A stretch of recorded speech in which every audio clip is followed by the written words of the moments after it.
Hello everyone, কেমন আছো সবাই? আশা করি ভালো আছো। আমরাও আলহামদুলিল্লাহ ভালো আছি। তো এই তো বাচ্চাকে নিয়ে একটু বাইরে চলে আসলাম। আমার বাচ্চাটা এতই দুষ্ট যে এক জায়গায় চুপচাপ করে বসে না, ওর দুষ্টামি করতেই হবে। যেহেতু আমার দুষ্ট বাচ্চা, তো দুষ্টামি তো করবেই। এখানে ব্যথা পেয়েছো?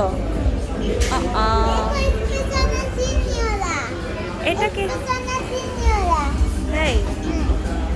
এখানে আমার হাজবেন্ড বসে বসে বাংলাদেশের খেলা দেখছিল।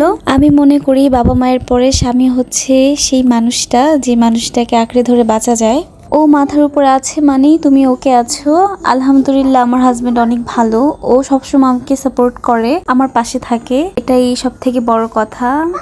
হাজব্যান্ড ওয়াইফের ভিতরে যে ভালোবাসাটা থাকে সেটা কিন্তু পবিত্র, সেটা খুব দামি, এটা জান্নাত থেকে শুরু হয়েছিল। তোমরা কি জানো আমার নবী কি বলেছেন? নবীজি বলেছেন, তোমাদের মাঝে সেই ব্যক্তি উত্তম যে কিনা তার স্ত্রীর কাছে উত্তম।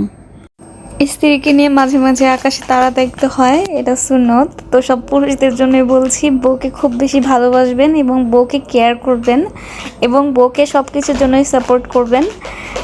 তো অনেক কথা বলে ফেললাম, অনেক জ্ঞান দিয়ে ফেললাম। সো ভুল ত্রুটি হলে সবাই ক্ষমা দৃষ্টিতে দেখবেন। তো আর কি, আজকের মতো কিন্তু এখানে আমার ছোটোখাটো একটা ভিডিও শেষ করে দিলাম। তো যদি ভালো লেগে থাকে তাহলে আমার পাশেই থাকতে পারো এবং আমাকে সাপোর্ট করতে পারো। তো আর কি, আজকের মতো এখানে, আল্লাহ হাফেজ।